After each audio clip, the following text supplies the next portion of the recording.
Hello and welcome to F1 2015. That's right, Codemasters have finally managed to get their game out onto PlayStation 4 and Xbox One, as well as PC of course, and they have ditched the last generation of hardware. So that means that this game is going to be a sizable step up in terms of graphics and technical capabilities compared to F1 2014 and before. And with the game out this week, this is a review copy. We've got this a couple of days ahead of release, and I figured that this would be a perfect opportunity to give you a look at what is in the game. So, in terms of game modes, we've got Championship Season, where you pick a driver and you go to try and race for a World Championship. You can do that in the 2014 or 2015 season, which is quite a nice touch. You've also got Pro Season, which then forces you to race without any assists. With the tip-top AI, you've got to be in helmet cockpit view, so you are inside the car, you can't look down from on top or from behind the car or anything like that. And of course full-length races and full weekends, which are making a return. Then Quick Race and Time Trial are quite self-explanatory, but multiplayer is an interesting one. Once it shows me, yep, here we go. So you've got all of these different categories which you can pick from. There's no simple straight up like quick race option. Well, there kind of is, but there's a lot more options for you to pick from. So if you're a beginner, for example, and you've done less than 20 races, you can pick beginner introduction. You've got 3 laps. You've got some of the highlights of a calendar. AI difficulty. Well, there's no AI, but but equal performance, and then you can carry on all the way through to where you have to race without any assists, where you've got 50% race distance, stuff like that. British Grand Prix is the featured race, obviously, because we have just had the British Grand Prix just last weekend. And then, of course, you've got custom races where you can set all of these things for yourself. What's quite nice about that is that you can pick one of the hoppers, as they call them, and then it will just like search for a race, but it will drop you back into the main menu. And this is something which was originally meant to be in Drive Club, but it wasn't. Drops you back into the menu whilst it continues searching, so you can then go and do a race. And so I've actually tried this out earlier. Didn't find a race because not many people have got the game yet, but it was interesting to see that it was carrying on in the background. You had a little notification in the top left-hand corner. Right, so yeah, I'm just loading up a quick race, and who shall I drive as? Everyone's favourite Jensen Button. He is my favourite Jensen Button, definitely. I would pick one shot, but I want to do a quick lap, and then I want to show you something about the qualifying sessions. Short race distance. In terms of the race settings, you've got the obvious options. You can pick AI driver level, which goes up the same way, flashbacks, vehicle damage, that kind of thing. In terms of assists, it is the same options as before. Anti-lock brakes, blah blah blah, traction control and so on. I'm going to keep these on because, although I have got manual gears, I'm going to keep some of the assists on because I'm racing with a gamepad today. And here we go to a race. Eventually. I do quite like this graphic. It kind of matches the aesthetic that you have with the BBC and Sky Sports coverage. Those are quite good.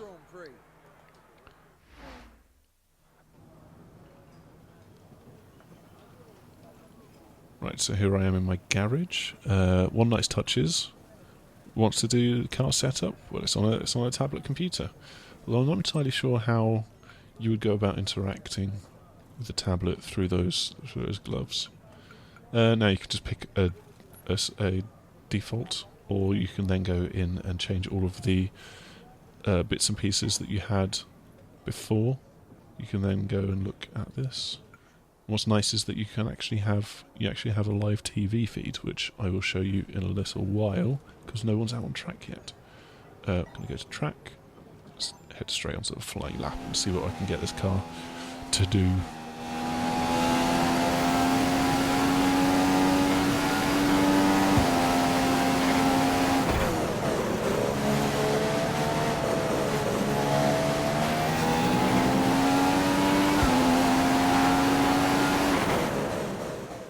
Obviously I'm not expecting to land this on pole position, but in practicing for this video I did actually manage to get a McLaren up into 5th position for the grid during qualifying session, which was very impressive, I must admit.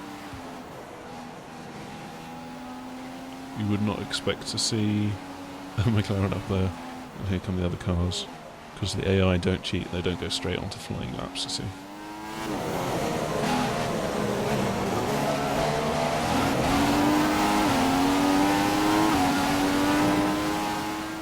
It's one of the interesting handling aspects of the cars. This, oh Jesus, how is he so much faster than me? I mean, I know that my car is not particularly good, but A, he's not on a hot lap, so he shouldn't be overtaking me.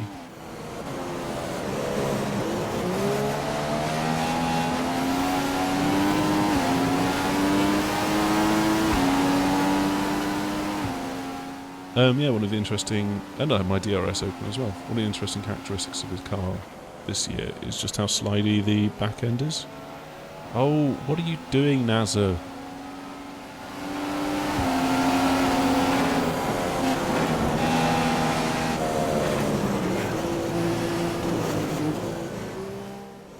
I've had a lot of trouble with NASA. I've only done a few races, but it keeps crashing into me. Took me out in one race earlier today. What is he doing?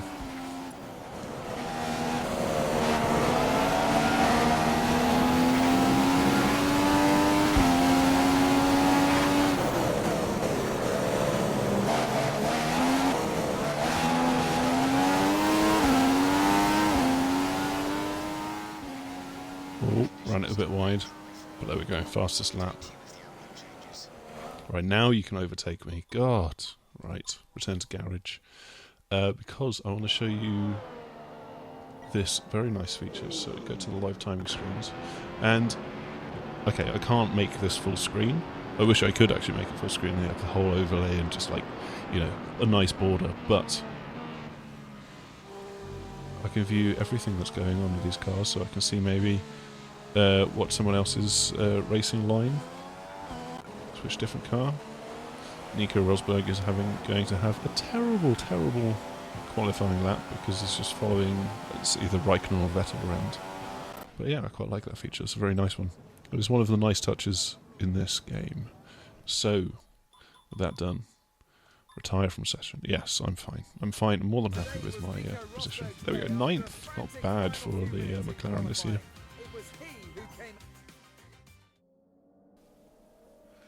We'll get on with the short, abbreviated 3-lap race that we've got planned for today.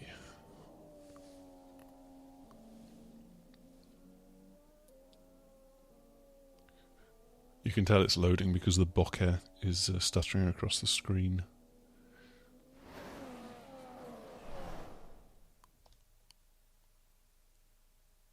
Welcome to Silverstone, home of the British Grand Prix. This iconic track held the very first World Championship Formula One race back in 1950, and it's a firm favourite amongst the fans and drivers alike. Let's look at the grid order for today. Can't actually do anything here, you just have to sit here and wait before you press start race. That's it. It's, I don't know. It's an interesting little quirk to the presentation.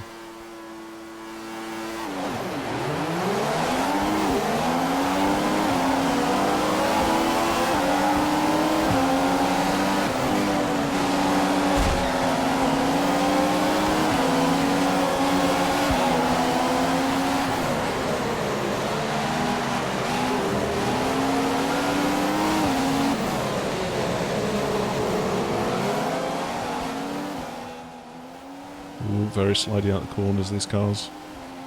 Because it's not just the McLaren. If you stick your foot down too hard on any of the cars, it's gonna do that on you.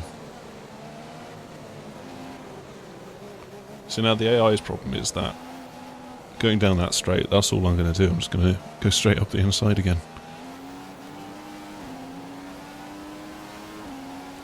But yeah, unfortunately my car is not really the quickest around. Jesus, that is some closing speed. Oh. Not going to restart, I'm going to rewind it. I was a bit too cheeky, I cut off too much of the corner there.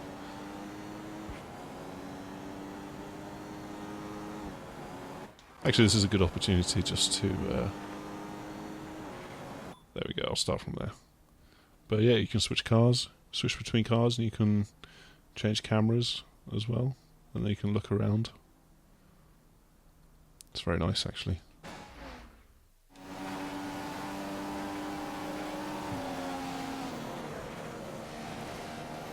Oh, I messed that corner up terribly. Luckily the game does not penalise you too heavily. In fact, I think they've got the penalties just about right.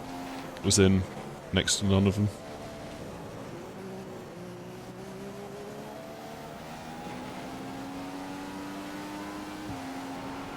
Gonna switch to different views here a second. So you've got this one which is sort of camera pod, which you do actually have. Oh, there he is again. I'm never very good when driving from behind the car. So the less time that I spend in that view, the better from my point of view.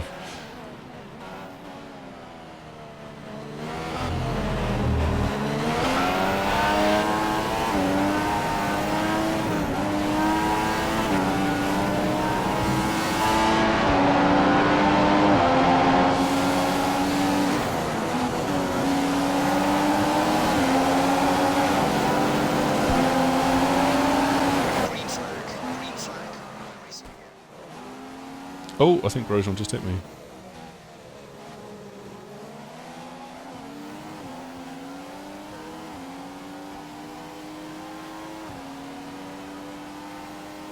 Another nice little graphical effect. There's lots of kind of motion blur on this, and filtering and stuff. But one which for some people I think it's quite a soft image.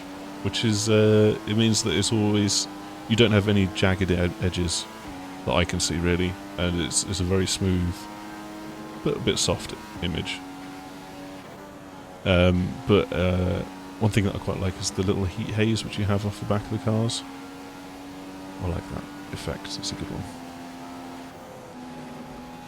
Right, I'm just going to try and concentrate and catch Kvyat here. Which is going very, very badly, I'm afraid.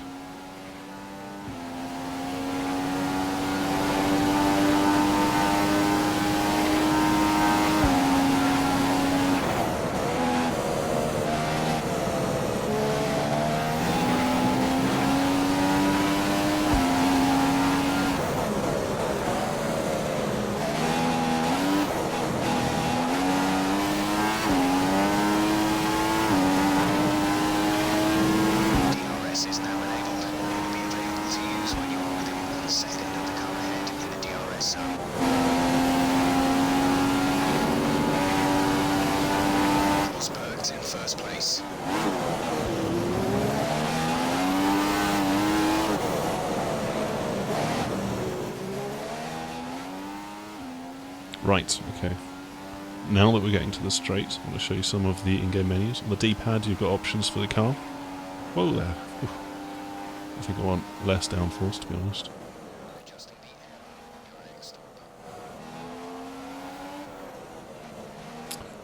But then also you've got lots of voice commands. Ah! Don't lose it. Okay, good one. Well, trying to talk whilst racing like this is a bit mad.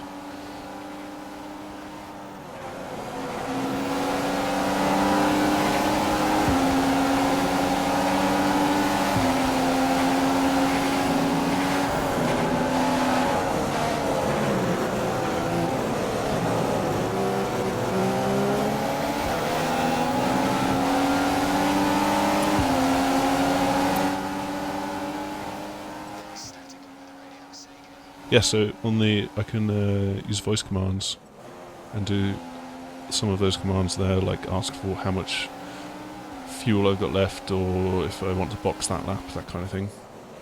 And you can actually do that on the D-pad as well. So you just hold that button down, and then you can pick from all of those options, which is a really nice compromise. So like you don't have to use the voice commands, but you can do, and those you just need to speak that thing into the into whatever headset you've got, or the PlayStation camera, that kind of thing. And there we have it. That is Formula 1 2015. Yeah, I have written a brief first impressions piece down below this video, and we will hope to have a review early next week. The game is out tomorrow on Friday, 10th of July in the UK, and I think it's out next week in America and the US, North America. And yeah, I hope you've enjoyed the video and the little tour of F1 2015, and we will see you soon.